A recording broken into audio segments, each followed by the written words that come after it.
narito na po siya. Pakinggan natin ang kanyang pahayag. Pupurahin mo na yan! Magandang gabi sa inyong lahat. Narinig ko po yung panawagan na pumunta po dito, no? At hindi ako nag-atubili.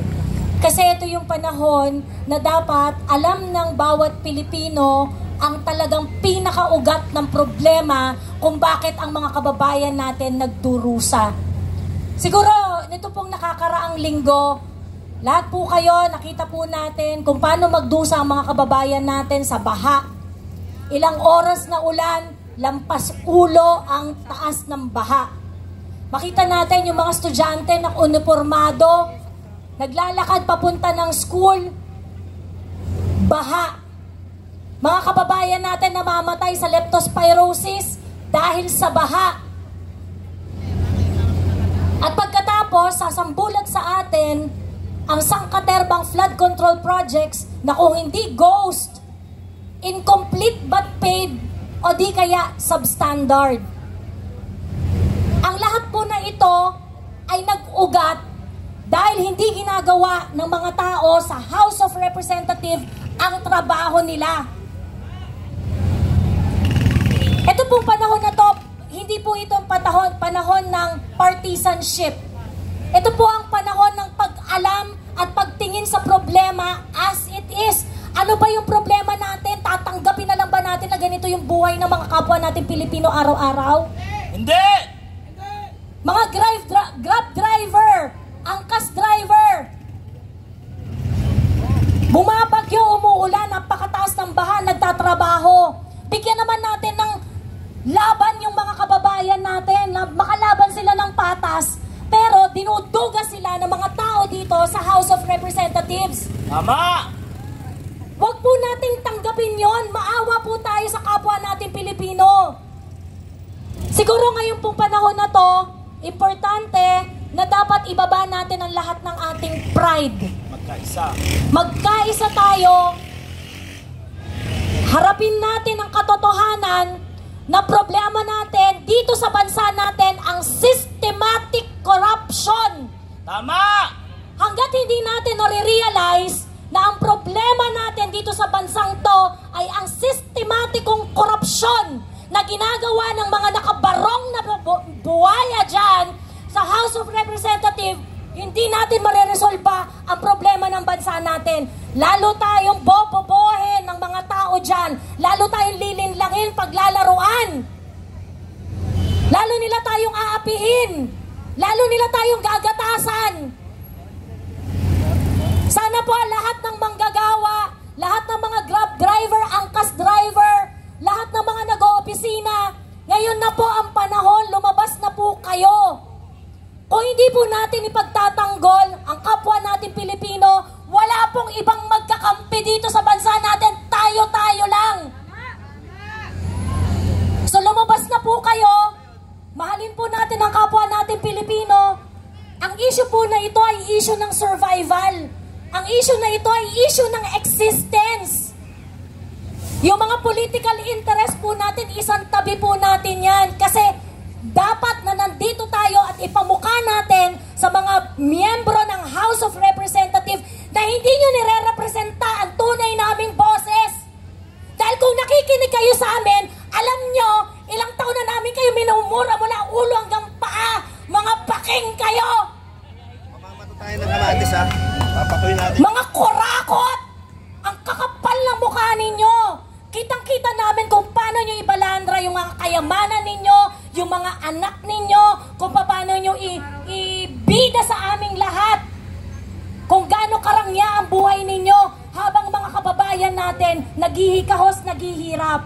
So, sa lahat po ng nakikinig, online, magsipagpuntahan na po kayo dito. Oras na po para magkaisa tayong lahat. Oras na po para tingnan natin ang ating problema sa tunay niyang kulay. At ang tunay na kulay nun ay ang kulay nating Pilipino. Walang iba. Hindi natin masosolve itong problema na to kung iisipin parati natin ang kanya-kanya nating interes. Panahon na po para magsama-sama. Panahon na po para tingnan natin ang problema ng korupsyon as it is. No excuses. Kausapin niyo po ang mga kaibigan ninyo, kamag-anak ninyo.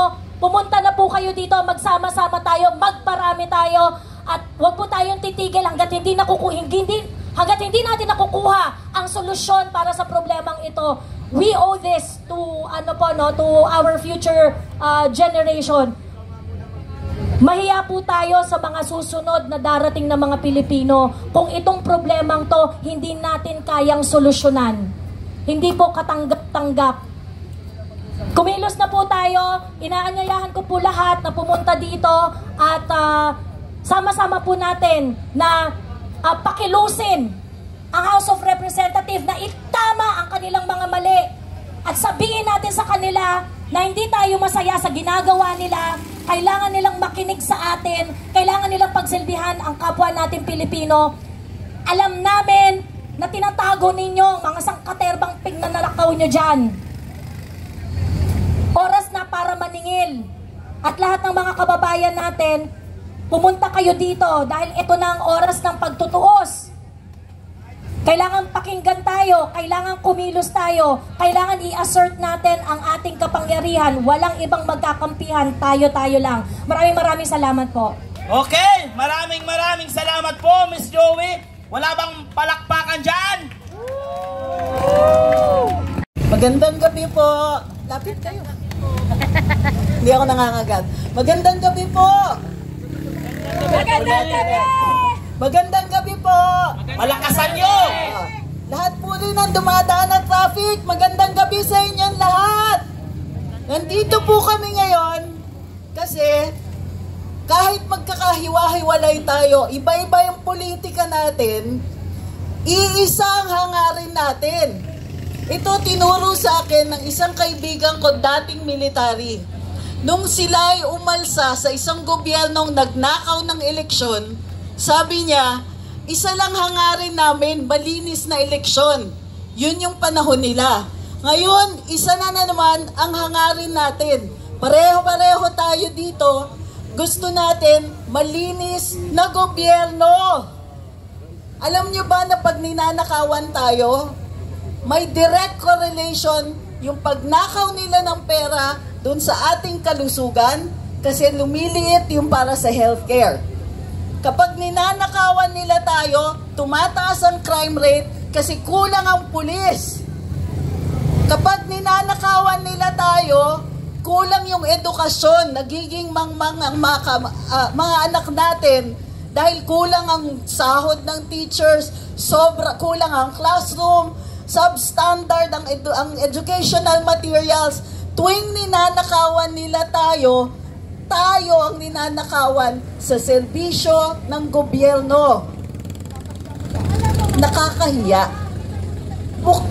Alam nyo, okay lang sana kung mayaman tayo, kaya natin ipamigay yung barya. Kung barya yung ninanakaw nila. Hindi na ito barya. Ang pinag-uusapan natin dito, trilyon.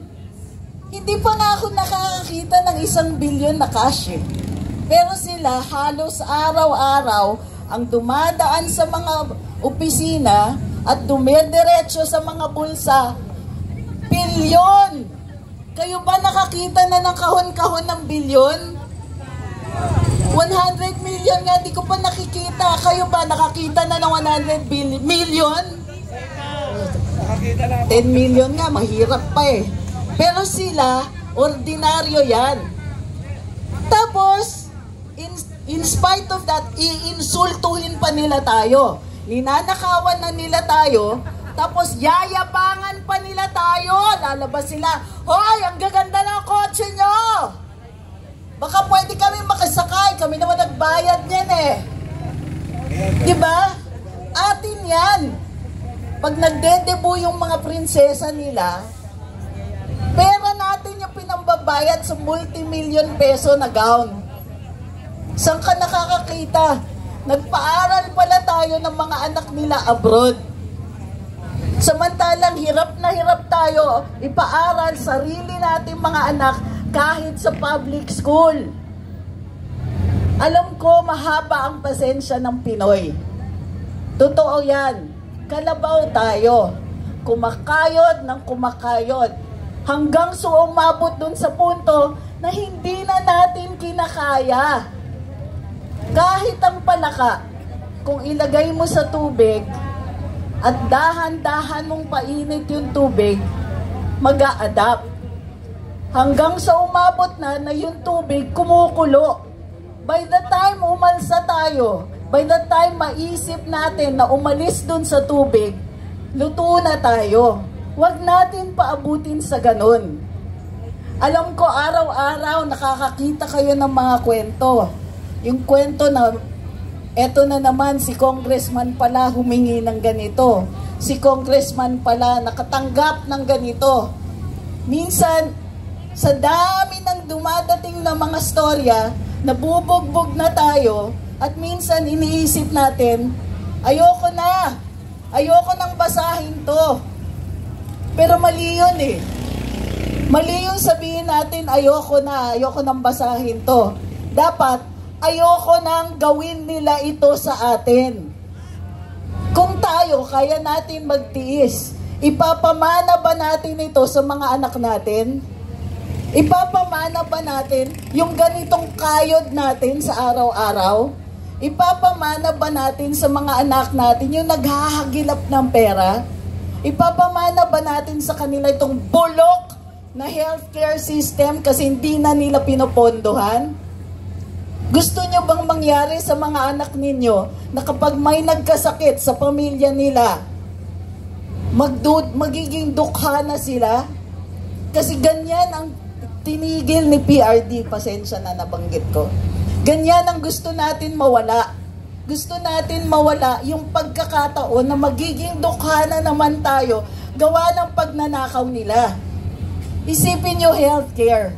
Alam nyo ba na ang daming pera ng healthcare, ng PhilHealth? Kasi dyan yung taxes sa sugar. Andyan yung taxes sa mga sweetened drinks. Yung sin taxes, dyan pumupunta. Ang daming pera ng PhilHealth. Pero bakit ngayon lang nagka-zero billing? Kaya na natin, kahit noon pa mag-zero billing. Pero bakit ngayon, nung 2022 and onwards, bakit walang zero billing? Bakit ang laki ng binabayad natin sa laboratory fees? Bakit ang laki ng binabayad natin sa paggamot sa atin? Bakit kailangan natin ng pera para mabuhay? Dati mura na yung tubig. Dati natatakot nang magtaas ng presyo yung mga MWSS. Bakit ngayon kaya na nilang magtaas ilang beses sa isang taon nang hindi na natin halos napapansin? Hindi na dapat natin tinitiis ito. Masyadong masakit. Masyadong insulto na. Kung okay lang sa inyong ninanakawan kayo, hindi naman yata natin hiningi ang permiso ng mga anak at mga apo natin. Kasi mamanahin nila yung ganitong sistema. Mamanahin nila yung kapabayaan natin kung hindi natin sasagutin ito ngayon. Mamanahin nila yung utang, mamanahin nila yung kapal ng muka ng mga katulad nilang nagnanakaw sa atin ng harap-harapan. Tinuturuan natin yung mga susunod na henerasyon na okay lang ito kung hindi tayo gagalaw. Kung para man lang sa mga apo, para man lang sa mga anak natin, kahit hindi pa sila isinisilang, gawin na natin ito. Papuntahin nyo dito yung mga kaibigan, kamag-anak, kapitbahay, punta kayo dito. Hindi ko to hinihingi sa inyo dahil gusto kong mayroon kaming political objective. Tapos na po yun sa ngayon. Kailangan para magkaroon ulit tayo ng diskurso, okay lang yung nag-aaway tayo sa social media, yung magkakaiba tayo ng pananaw, okay lang yun kasi may kalayaan tayong makipagbardagulan sa isa't isa. Pero kung papabayaan natin itong mga to, kahit yung espasyo para sa bardagulan natin, magiging masyado ng mahal. Mawawala na yung tunay na diskurso. mawawala na yung pakikipag-usap natin sa isa't isa at pakikipag-usap natin kahit dun sa mga taong iba ang pananaw. Kaya kahit iba ang pananaw mo, makiisa ka na. Para sa atin, para sa mga anak, para sa mga apo. Sabi ng Korte Suprema dati, for generations yet unborn, kailangan protektahan natin sila. Buksain natin yung problema ngayon na. Hindi na natin ma-afford makaintay eh. Kung marami tayong pera, mahaba ang pasensya, at hindi na may miligro ang buhay natin, okay lang eh. Pero alam nyo ba sa ninanakaw nila? Pati yung crime rate apektado. Gusto nyo ba na araw-araw wala tayong kasiguruhan, akyatin ang bahay ninyo, ma-hold up yung anak ninyo sa kalye, makarnap kayo, tumataas na naman ang crime rate, hindi nila sinasabi sa atin. For the future and for ourselves, maawa naman tayo kahit sa sarili natin. We deserve better. Di ba sabi ni VP Inday? We deserve better. Ano ba mga klase? Bayad ka ng bayad ng buwis, tapos bariyang serbisyong natatanggap natin. We deserve more than this. We deserve a clean government. We deserve healthcare. We deserve a safe environment. Pero hindi yan mangyayari kung ninanakawan nila tayo. Tama. Para sa sarili, para sa mga anak, para sa pamilya, para sa future at para sa present. Punta na kayo dito. Let's stand together kahit anong kulay ninyo. Lahat tayo naghihirap. Ang hindi lang naghihirap yung mga magnanakaw. Konti lang sila. Marami tayo. Let's all stand together. Kapit-bisig, balikat sa balikat. Kaya natin puksain ito kasi natatakot na sila sa atin. Kung hindi sila takot, aapihin ba nila si Congressman Barsaga? Tama! Kung hindi sila natatakot sa atin, magmamadali ba silang kumakaripas lumabas? Tingnan nyo ngayon, no? Kung hindi sila natatakot sa atin, di nagmayabang na naman sila, makikita mo sila sa mall, sa grocery, bumibili ng mga bagay na pinaglalawayan lang natin. Kung hindi sila takot, magpapadala ba sila ng libo-libong trolls para insultuhin tayo sa social media? Pag nagpo-post lang tayo ng hinaing natin, kung hindi sila takot, mag-iinarte ba si Presidente na kunwari may iniimbestigahan na flood control? Tama. Magko-congressional inquiry ba sila kung hindi sila natatakot sa atin? Yun po yung pangsalag nila sa atin eh. Gagawa sila ng sarili nilang kwento. Gagamitin na naman pera natin. Oras. Oras na dapat gumagawa sila ng batas para sa kapakanan natin. Takot sila. Alam na natin yon. Yung iba sa kanila, nagtatago na sila ng mga ninakaw nila. Yung iba sa kanila, naghahanap na kung saan sila mag-i-immigrate. Hindi ito sikreto. Bago mangyari yon, panagutin natin sila. Para sa sarili natin, i-regain natin yung dignidad natin. Para sa bayan at para sa sarili natin. Tuloy-tuloy na ito. Maraming salamat. Bring everybody here. Come over sa Batasan. Nananawagan kami, magsipuntahan na kayo dito. We'll see you here. Maraming salamat po at Horny Trixie. Muntik na. Laban ng turn. Muli po mga kababayan. Hi, Ma'am Joy. Yan po ang dalawa nating batikang matagal nang lumalaban para sa korupsyon nito. Sila po ay nananawagan na tayo po sa mga tahanan dyan na nanonood ay pumunta na po kayo dito, magkaisa tayo, sama-sama para sa atin ang pagbabago. Nasa kamay po natin ang tunay na laban para sa ating inang bayan.